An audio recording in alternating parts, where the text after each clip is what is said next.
टीकाकरण कार्यक्रम के तहत क्रमशः 9 महीने और 16 से 24 महीने की उम्र में एमआर वैक्सीन की 2 खुराक लेने की सलाह दी जाती है। खसरा और रूबेला दोनों का उन्मूलन करने का लक्ष्य रखा गया है। इस उन्मूलन लक्ष्य को प्राप्त करने के लिए मीजल्स रूबेला सर्वेलेंस को 2019 में आउटब्रेक आधारित सर्वेलेंस से केस आधारित सर्वेलेंस में और 2021 में बुखार दाने की निगरानी में परिवर्तित किया गया है। खसरा और रूबेला दोनों ही मनुष्यों में वायरस के कारण होने वाले अत्यधिक संक्रमण रोग हैं। दोनों रोग मुख्य रूप से हवा की बूंदों के जरिए एक व्यक्ति से दूसरे व्यक्ति में फैलते हैं। खसरा का वायरस संक्रमित व्यक्ति द्वारा बंद जगह छोड़ने के बाद 2 घंटे तक हवा में मौजूद रहता है। संदिग्ध खसरा रूबेला मामला बुखार और मैक्यूलोपॉपुलर दाने के साथ सामने आता है।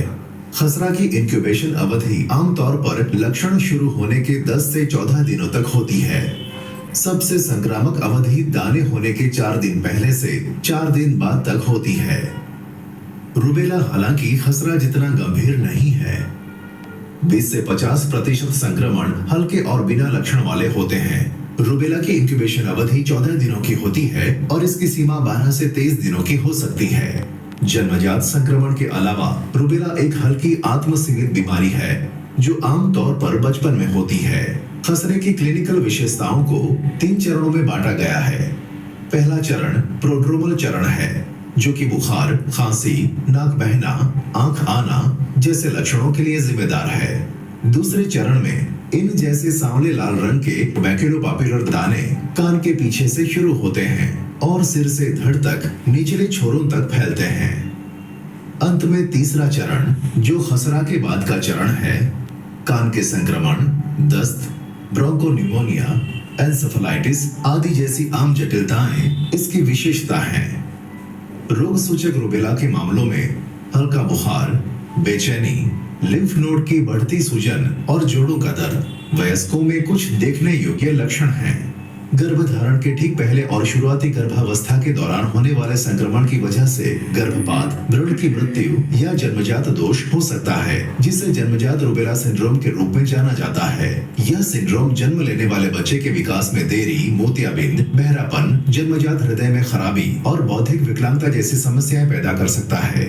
संदिग्ध खसरा रूबेला मामले की परिभाषा है कोई भी व्यक्ति जिसे तेज बुखार और मैक्यूलोपॉपुलर रैश है या ऐसा व्यक्ति जिसमें किसी चिकित्सक या स्वास्थ्य कार्यकर्ता को खसरा या रूबेला संक्रमण का संदेह है। पिछले 3 महीने में दाने या चकत्ते के साथ शुरुआत वाले सभी संदिग्ध खसरा रूबेला के मामले तत्काल जिला टीकाकरण अधिकारी या WHO NPSP के सर्वेलेंस मेडिकल ऑफिसर को phone call, WhatsApp, email, SMS द्वारा सूचित किए जाने चाहिए। रोगी का नाम, आयु, लिंग, लक्षण, दाने निकलने की तारीख, पता और मोबाइल नंबर साझा किया जाना चाहिए।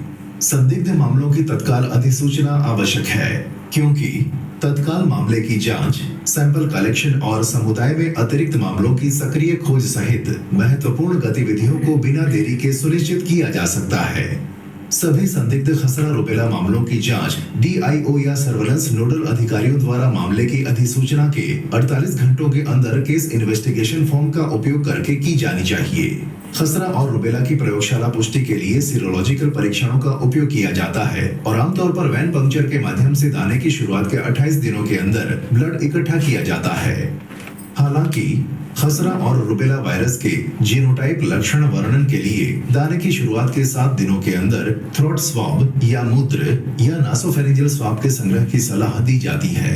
खसरा और रूबेला दोनों से संक्रमित लोगों को स्वस्थ लोगों से मिलने से बचना चाहिए और संचरण को रोकने के लिए अच्छी स्वच्छता बनाई रखनी चाहिए। के लिए किए जाने वाले बुखार एवं चकत्ते